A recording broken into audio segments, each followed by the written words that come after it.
तन्या जी ग्वालियर से। राधे राधे गुरुदेव। राधे राधे महाराज जी। महाराज जी, आज खूब नाम है, धन है, सारे सुख हैं, पर कठिनाइयों को पार करते करते मुझे पता ही नहीं चला कि मैं खुद को खो बैठी। मैं दिखा तो रही हूँ पर मैं खुश क्यों नहीं हूँ महाराज जी। अभी पहले बैच में यहीं बैठ के एक व्यक्ति ने पूछा था कि मैं खुश होना चाहता हूँ, मैं शांत प्रसन्न होना चाहता हूँ, और वो जगत के किसी भी भोग में नहीं है, किसी भी वस्तु में नहीं है, किसी भी व्यक्ति में नहीं है। किस अमुक व्यक्ति मिल जाए तो मैं खुश हो जाऊं, असंभव।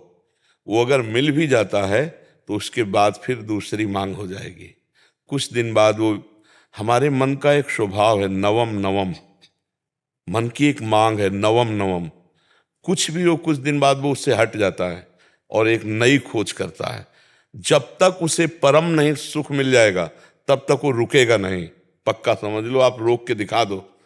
परम सुख भगवान के नाम में, भगवान के चरणों में है। एक फिर हम समझाने के लिए कथा सुनाते हैं। चक्रवर्ती सम्राट महाराज भर्तहरि जी, चक्रवर्ती सम्राट कहते हैं जहां से सूर्योदय होता है, जहां अस्त होता है, एक छत्र सप्त द्वीप मंडल का सम्राट। उसने विचार किया भर्तहरि जी ने कि सुख कहां है। दिमाग, बहुत बड़े विद्वान महापुरुष थे, तो उन्होंने कहा खाने में भी सुख एक सीमा तक है। रुपया पैसा खजाना इसलिए प्रिय क्योंकि इससे भोग सामग्री मिलती है। पैसे की मात्रा क्या है, भोग सामग्री मिलती है। अगर पैसे से भोग सामग्री नहीं मिले तो हम कह रहे तुम्हारे को नाम जो है एक ट्रक 2000 रुपया आप कर दिया जाए, 2000 का नोट आपके किसी काम आएगा क्या? आपको कोई बेकार आग लगा दो। और 500 रुपया, क्योंकि उससे सामान मिलती है। रुपये का महत्व है वस्तु, वस्तु भोगने के काम में जो आती है, पहनना ओढ़ना है सब। इसके बाद एक आंतरिक सुख की मांग होती, काम। इसको बहुत समझ के देखना। केवल अंतिम सुई जाके रुकती काम में, शरीर भोग, स्पष्ट वर्णन है। सब सुख एक तरफ और मन की एक मांग होती शरीर भोग, वो भी नवम नवम, नवम नवम। भर्तहरि जी ने पूरे विश्व में ऐलान कर दिया मैं उसे पटरानी बनाऊंगा जो मुझे पसंद आ जाए। सब सुंदरियां देश, अभी मतलब सप्तद्वीप मंडल मतलब विदेश सब। तो एक पिंगला नाम की सुंदरी जिसके आगे सब सुंदरियां फेल थी। भर्तहरि जी को उसने पसंद किया, भर्तहरि जी ने उसे पसंद। अब वो तो कोई साधारण पुरुष तो थे नहीं, तो उन्होंने कहा कुछ वर्ष में राजकाज बिल्कुल नहीं करूंगा। विक्रमादित्य उनके भाई थे, बहुत बड़े प्रसिद्ध चक्रवर्ती सम्राट वही बने जाके आगे। विक्रमादित्य महान बलशाली राजा थे, उनके छोटे भाई थे। उनको राजपद दे दिया और कहा मैं केवल देखूंगा भोग में है कितना सुख। वैज्ञानिक दृष्टि उनकी। अब रात दिन अच्छे अच्छे पदार्थ खाना, चक्रवर्ती सम्राट थे, पिंगला के साथ रहना। पिंगला ने एक दिन खिड़की से झांक के देखा तो बलशाली अश्वों की सेवा कराने वाला अश्वपाल वो समझा रहा था अपने सेवकों को ऐसे। रानी ने देखा और आकर्षित हो गई और हुक्म किया दासी को, अश्वपाल से बोलो अमुक जगह मिले। तो दिन में महाराज शयन करते थे, तो दिन में जब सोते होते तब वो अश्वपाल से मिलने लगी और अश्वपाल से उसका शारीरिक संबंध हो गया। विक्रमादित्य ने को जब सूचना मिली तो उन्होंने कहा कि मैं महाराज से मिलना चाहता हूं, सेवक से कहो। बहुत प्रवीण थी पिंगला, उसको भनक लग गई दासी के द्वारा कि विक्रमादित्य आपकी चाल को जान गया है। भर्तहरि जी से उन्होंने कहा कि आप अपने भाई को क्या बहुत अच्छा समझते हो? मेरे ऊपर वो गंदी नजर रखता है। प्रिया चरित्रम पुरुषस्य भाग्यम दैवो न जानामि कुता मनुष्या। जो कपट छल करने वाले स्वभाव वाले होते हैं उनका अलग से। अब विक्रमादित्य ने कहा मैं भ्राताश्री से मिलना चाहता हूं और उसने पहले ही क्लियर कर दिया। तो विक्रमादित्य के पास क्रोधित हो क्या उनका, मैं कभी नहीं समझता था तो ऐसी दृष्टि। तो उनका भैया हम जो बात बताना चाहे मैं समझ रहा हूं कि तू यही तो कहना चाहता ना पिंगला गलत है। तो उनका हाँ भाई गलत है हमारे पास। बोले तुम कितने सही, निकालो इसको। मंत्री से आदेश किया इसको देश निकाला दे दो। बेमतलब अब विक्रमादित्य ने मंत्रियों से कहा, भाई इस समय हमारे उसके शासन में है, जीवन इनका बहुत खतरे में है, संभालना राज्य, और मैं अमुक जगह जंगल में रहूंगा, जरा भी खतरा हो तो मुझे बता देना, पर भाई की आज्ञा का पालन करने के लिए। जो अश्वपाल था वो महाराज की नृत्यांगना थी दरबार में, उससे उसकी मित्रता थी। अब वहां एक नगर में ब्राह्मण गरीब था, उसने तपस्या की देवराज इंद्र को प्रसन्न करने के लिए। देवराज इंद्र प्रसन्न हुए और एक फल दे दिया, कहा इसको खाओगे तो अमर हो जाओगे, और अंतर ध्यान हो गए। उसने कहा मैं गरीब आदमी धन चाहता था, अमर होके क्या करूंगा। तब विचार आया कि धर्मात्मा चक्रवर्ती सम्राट महाराज भर्तरी को दें तो वो हमें धन दे देंगे। ऐसा ही किया, महाराज की जय जयकार हो। आज तक दरबार में नहीं आए थे, लेकिन ब्रह्म ऋषियों को जाने का आदेश था, वो गए, महाराज की जय जयकार हो, महाराज मैंने तपस्या के द्वारा अमर फल प्राप्त किया है, मुझे धन दिया जाए। तो उन्होंने खजाने में कह दिया जितना मांगे धन दे दो, और अमर फल लिया।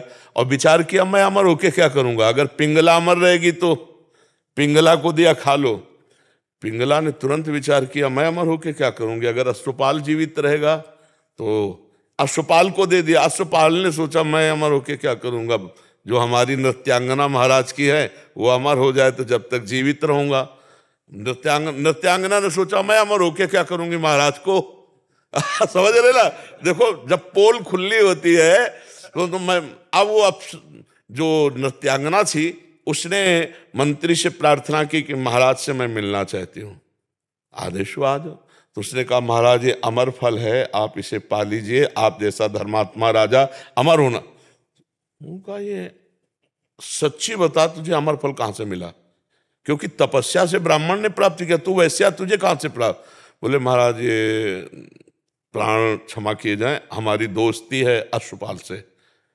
अश्वपाल जो महल के नीचे ही, उनका जाओ किसी से कहना मत। अश्वपाल को बुलाया, बोला जानते हो हम तुम्हें क्या कर सकते हैं।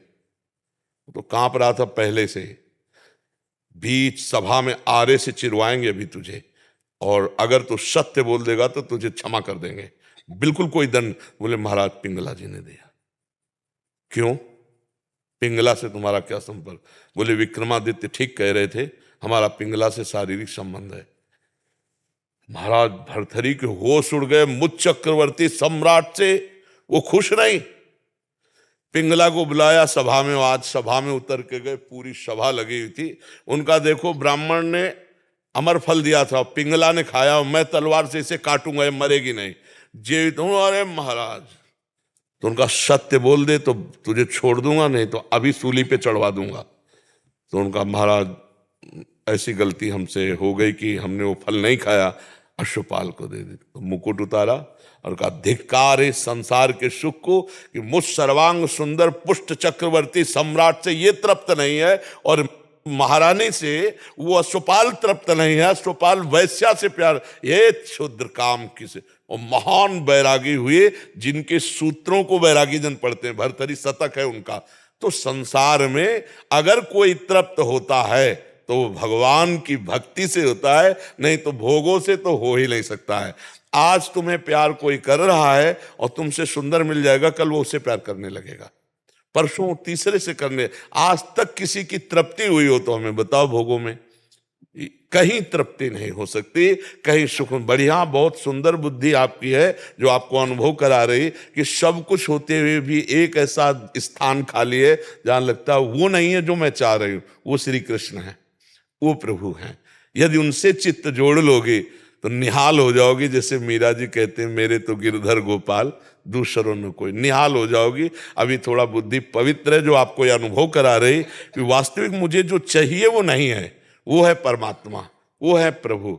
हम कह रहे हैं यहां तक सोने से लाद दिए जाओ, केवल मान्यता ही तो है ना, मान्यता का सुख है ये।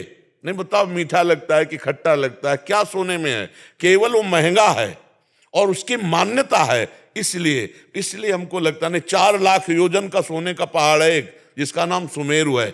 भगवान की माया में रत्न गर्भा पृथ्वी को कहा गया है। जैसे गेरू निकलती है ना, जैसे खड़िया निकलती, चूना निकलता है, ऐसे यहाँ सोने चांदी की धातुओं की यहाँ खजाना है पृथ्वी में। अब वो तो भगवान जब अवतरित हुए थे तो अपने आप सब भूमि से प्रकाशित हो गया।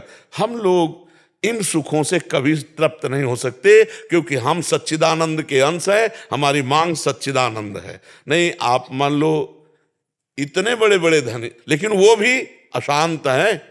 आप ये मत समझना, अशांत हैं, क्योंकि जब तक भगवान नहीं मिलेंगे तब तक हमें शांति नहीं मिलने वाली। कुछ भी भोग लो, कुछ भी कर लो, और देखो शांति कैसी और तृप्ति कैसी, जब केवट कठौता में भगवान के सामने जल ला के और उनके चरण पखार रहा है, तो भगवान सिया जी की मुंदरी दे रहे हैं, सिया जी की मुंदरी। लेकिन वो क्या कह रहा है, अब कछु नाथ न चाहिए मोरे, दीन दयाल अनुग्रह तोर। क्यों? अति आनंद उमगी अनुरागा, चरण सरोज पखारन ला। भगवान के चरण से जो आनंद मिला, केवट कहने लगा अब कछुनाथ न चाहे मोरे। भगवान के बिना मिले ये शब्द नहीं निकल सकता कि अब मैं सुखी हो गया, आज के बाद मुझे कुछ नहीं चाहिए, मैं जो चाहा वो मुझे मिल गया। जो चाहा मिला, चार चाहें और खड़ी हो गई, चार समस्याएं और खड़ी हो गई। इसलिए सखी, भगवान ही एक हैं जिनके मिलने से तृप्ति हो सकती है, दूसरा कोई नहीं है। यहाँ 4 दिन का शरीर है, आज जवान है कल बूढ़ा हो जाएगा। भरोसा एकमात्र श्री भगवान में, चित्त भगवान में, अभी परमानंद है, अभी इसी क्षण आनंद है। वो भाई भी कह रहे थे कि सब कुछ बस मैं खुशी चाहता हूं, तो खुशी किससे मिल जाएगी? घर मिल जाए, गाड़ी मिल जाए, ये सब किसी के पास है, वो खुश नहीं है। जो तुम सोच रहे हो वो किसी के पास है इस सृष्टि में। ए भाई, महाराज ययाति का नाम सुना है? शुक्राचार्य की पुत्री देवयानी, जो देवता भी मोहित हो जाए इतनी सुंदरी थी। वृषपर्वा की पुत्री शर्मिष्ठा, जो दैत्यराज वृषपर्वा, 2 पत्नियां। और जब भोग से तृप्ति नहीं हुई तो अपने पुत्र की 1000 वर्ष की जवानी लेके भोगा। फिर इसके बाद घृणा आई कि धिक्कार, मुझे अपने पुत्र की जवानी भोग डाली, फिर भी कोई सुख नहीं, वही भोग वासना। तब उन्होंने लिखा, एक पुरुष को जो भगवान से विमुख है, सृष्टि के सारे सुख मिल जाएं तो भी वो तृप्त नहीं हो सकता। इसका मतलब है कि हम जैसे भी हैं, अगर भगवान से जुड़कर संतोष कर लें तो आज सुखी है, आज आनंद है। और अगर भगवान से न जुड़े तो आनंद की अनुभूति